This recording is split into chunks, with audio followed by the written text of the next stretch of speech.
The date is August 26, 1991. SummerSlam is taking place within Madison Square Garden in New York City.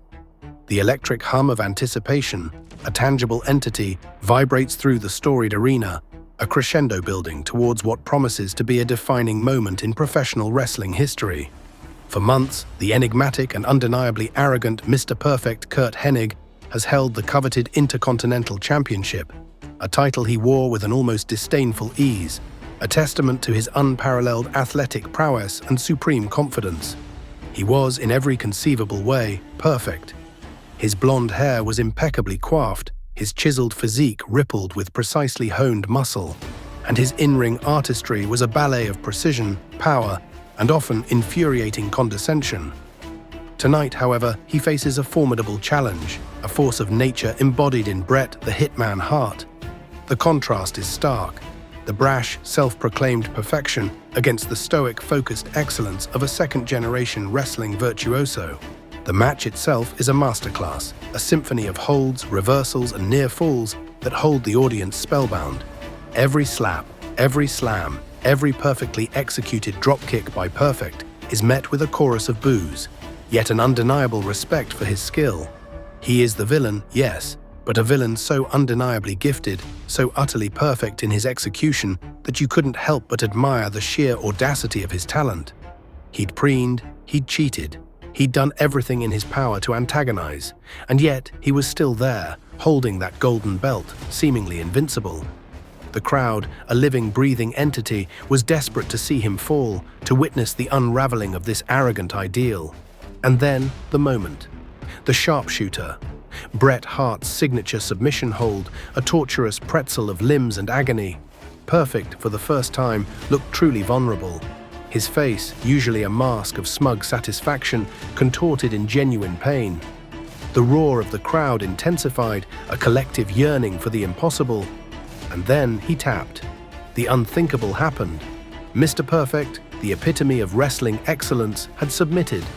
The Intercontinental Championship, his prized possession, slipped from his grasp. It was a monumental defeat, a symbolic crack in the veneer of his perceived perfection. While not the final act of his career, it was, in many ways, the beginning of the end of Mr. Perfect as an untouchable entity, a subtle yet significant shift in the trajectory of a career that, despite its brilliance, would be tragically cut short. To understand the full, complex narrative of Curt Hennig, one must rewind to his very beginnings, long before the tailored suits and the perfect plex became synonymous with his name. Born in Robbinsdale, Minnesota, in 1958, Curt was wrestling royalty, the son of the legendary Larry the Axe Hennig. From an early age, the squared circle wasn't just a potential career path, it was in his blood, a destiny woven into his very DNA. The pressure to live up to his father's formidable legacy must have been immense. Yet Curt embraced it, seemingly with an innate understanding of the craft. He wasn't just a wrestler, he was a student of the game, absorbing every nuance, every subtlety, every psychological trick. His early career, particularly in the AWA, showcased a different Curt Hennig than the polished, arrogant character he would later embody. He was a babyface, a natural athlete with an impressive amateur wrestling background and a seemingly effortless charisma. He quickly rose through the ranks, capturing the AWA World Heavyweight Championship, a significant achievement for a young wrestler. During this period, he honed his craft, developing the crisp, impactful style that would become his trademark. He learned the art of storytelling in the ring, of captivating an audience not just with athleticism, but with emotion and narrative. He was fundamentally sound, a technician par excellence, but also possessed that intangible it factor, a magnetism that drew people in. His matches were rarely dull. Even in his formative years, there was a dynamism to his performances that set him apart. The transition to the World Wrestling Federation in the late 1980s marked a pivotal turning point. Here, Curt Hennig would shed the earnest babyface persona and truly come into his own as Mr. Perfect. The character, conceived with brilliant precision, was a stroke of genius. It allowed Hennig to lean into his natural athletic abilities and his undeniable confidence, amplifying them to a level of almost cartoonish arrogance. The vignettes showcasing his perfection, bowling 300, sinking impossible basketball shots, catching a football with one hand while riding a motorcycle, were iconic, instantly establishing him as a man who could do no wrong, at least in his own estimation. Bobby the Brain Heenan, his longtime manager, was the perfect foil, amplifying his smugness and perpetually praising his flawless nature. This partnership was pure gold, a masterclass in heel management and character development. As Mr. Perfect, Hennig became one of the most compelling and believable heels in the Federation. He wasn't just a great wrestler, he was a great performer. His facial expressions, his dismissive gestures, the way he would almost sarcastically acknowledge the crowd, it all contributed to a character that was utterly infuriating, yet utterly captivating. He was the guy you loved to hate, the one who made you desperately want to see him get his deserved rebuke, because he was so damn good at being bad. His matches were clinic after clinic, elevating every opponent he faced. He made the Intercontinental Championship, often considered the workers' title, feel like the most important championship in the company, defending it with a ferocity and skill that cemented his place as a top-tier talent. However, the relentless schedule and the demanding nature of professional wrestling began to take their toll. Hennig was known for his incredible work ethic, but even the most perfectly tuned machine can break down under constant strain. Injuries, particularly to his back, became an increasingly prominent part of his narrative, silently chipping away at the very foundation of his perfection. The human body, unlike the persona he portrayed, was not infallible. These physical ailments, while often masked by his resilience and dedication, slowly but surely began to limit his extraordinary capabilities in the ring. The agony of constant pain, the hidden struggle beneath the confident facade, is a tragic undercurrent to his story. The early 1990s saw him continue to be a prominent figure, but the subtle signs of decline were there. After his initial run as Mr. Perfect, he transitioned back to a babyface role, a testament to his versatility and the respect he had earned from the fans.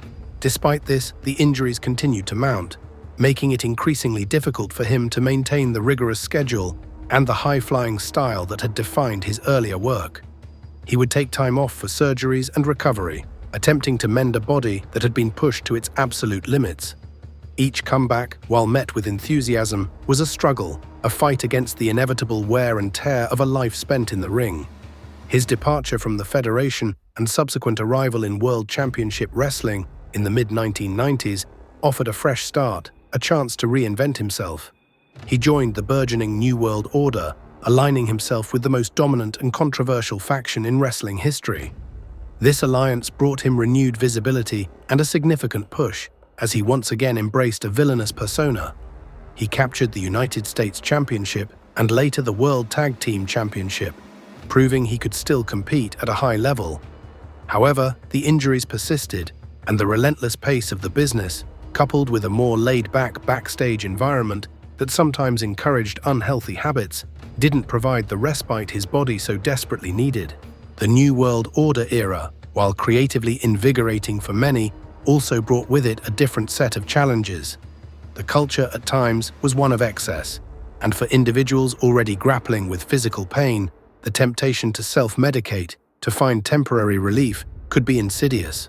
While it is impossible to definitively link any single factor to the eventual tragedy, the environment, combined with his long-standing physical ailments, undeniably contributed to a downward spiral for many performers of that era, and Curt Hennig was no exception. As the new millennium dawned, his career, once a beacon of athletic brilliance, began to wane. He had short, often uninspired stints in both WWE and total non-stop action wrestling. The magic was still there in flashes, glimpses of the old Mr. Perfect, but the sustained excellence, the effortless fluidity, was largely gone. His body was a roadmap of past battles, each scar a testament to the sacrifices made for his craft. The boundless energy and seemingly limitless stamina of his youth had been replaced by a weariness that was palpable. He was still a name, still revered by fans and peers alike, but the physical toll was undeniable. The final days of Curt Hennig are shrouded in a profound sadness. He was still wrestling, albeit on a less prominent circuit, seemingly unable to fully step away from the life he had grown accustomed to. The road, the adrenaline, the camaraderie, it was all he had ever truly known. However, the cumulative effects of years of physical abuse, coupled with personal struggles that often accompany such a demanding and unique lifestyle, began to manifest themselves in increasingly alarming ways. His health deteriorated. The once perfect physique, the vibrant personality, began to fade under the weight of unseen burdens. On February 10, 2003, at the tragically young age of 44, Curt Hennig was found dead in a hotel room in Florida.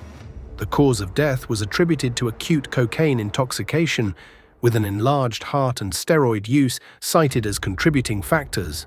The news sent shockwaves through the wrestling world, a grim reminder of the devastating consequences of the lifestyle and the hidden struggles many performers endure. It was a heartbreaking end to a life that had been so full of potential, so overflowing with talent. The tragic fall of Mr. Perfect is not merely a story of drug abuse. It is a complex tapestry woven with threads of immense talent, relentless dedication, chronic pain, and the insidious pressures of a uniquely demanding profession.